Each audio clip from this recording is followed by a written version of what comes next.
অন্ধ ভূমি গর্ভ হতে শুনেছিল সূর্যের আহ্বান। প্রাণের প্রথম জাগরণে তুমি বৃক্ষ আদিপ্রাণ।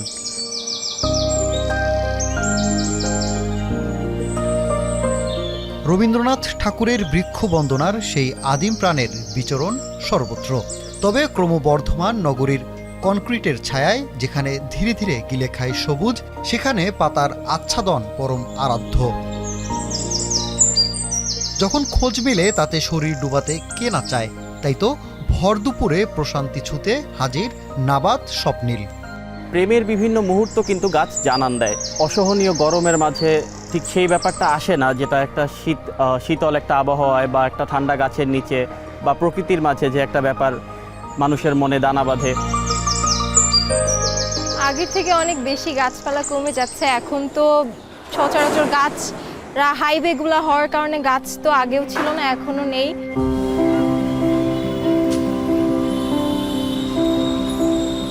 পথিক থেকে দিনমজুর শুষ্ক নগরে শান্তির খোঁজে দ্বারস্থ হন বৃক্ষতলে।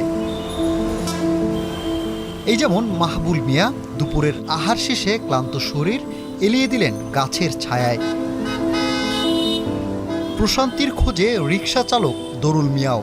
তবে রাজধানীতে দিনে দিনে বৃক্ষ নিধনে এমন জায়গা কমছে বলে জানালেন তারা। গাড়ি চালায় অস্থির লাগে, তাই এখানে এসে বসি। অন্য গাছ না ছাওয়া নাই। আমরা ভার্সিটির ভিতরে আইসি, আমরা ঠান্ডার ছামা পাই, ঠান্ডাতে আমরা বসে জিরাই। আসলে গাছ তো সবসময় আমাদের জন্য ইম্পর্টেন্ট, বাট এখন আমরা দেখতে পাচ্ছি যে নগরায়নের জন্য গাছকে কেটে ফেলা হচ্ছে, বন উজাড় করা হচ্ছে, যেটা পরিবেশের প্রতি মারাত্মক একটা হুমকি স্বরূপ হয়ে দাঁড়িয়েছে।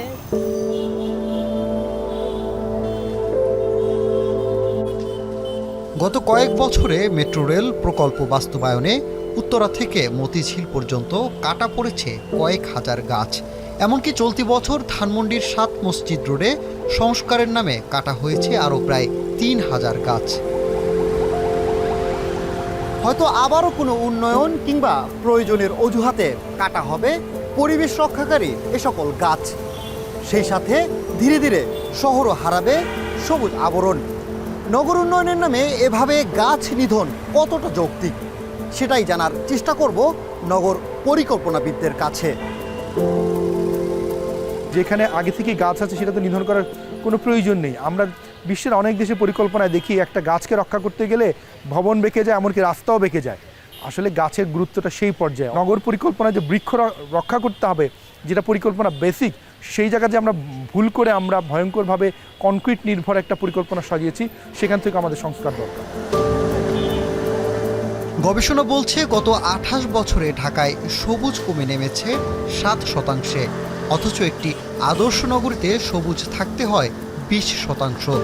আর এতে নগরীতে বেড়ে চলছে গড় তাপমাত্রা, যার জন্য সিটি কর্পোরেশন সহ নগর উন্নয়ন সংশ্লিষ্ট কর্তৃপক্ষের পরিকল্পনাহীনতাকেই দায়ী করছেন বিশেষজ্ঞরা।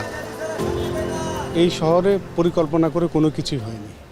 এমনকি এখন যে শহরটা বাড়ছে বিভিন্ন দিকে, সেটারও কিন্তু কোনো পরিকল্পনা হয়নি। পরিকল্পনা না থাকার কারণে আমাদের যে দালান কোঠা, অবকাঠামো, সড়ক বা অন্যান্য যে স্থাপনাগুলো তৈরি হয়েছে, সব কিছুর মধ্যে একটা অসামঞ্জস্যতা রয়েছে। বিশেষজ্ঞরা বলছেন সঠিক পরিকল্পনা নিয়ে এগুলো এখনও সুযোগ আছে সবুজায়ন বাড়িয়ে শহরকে রক্ষা করার।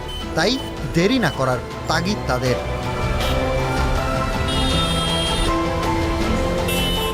সানিম রিধা, এখন, ঢাকা।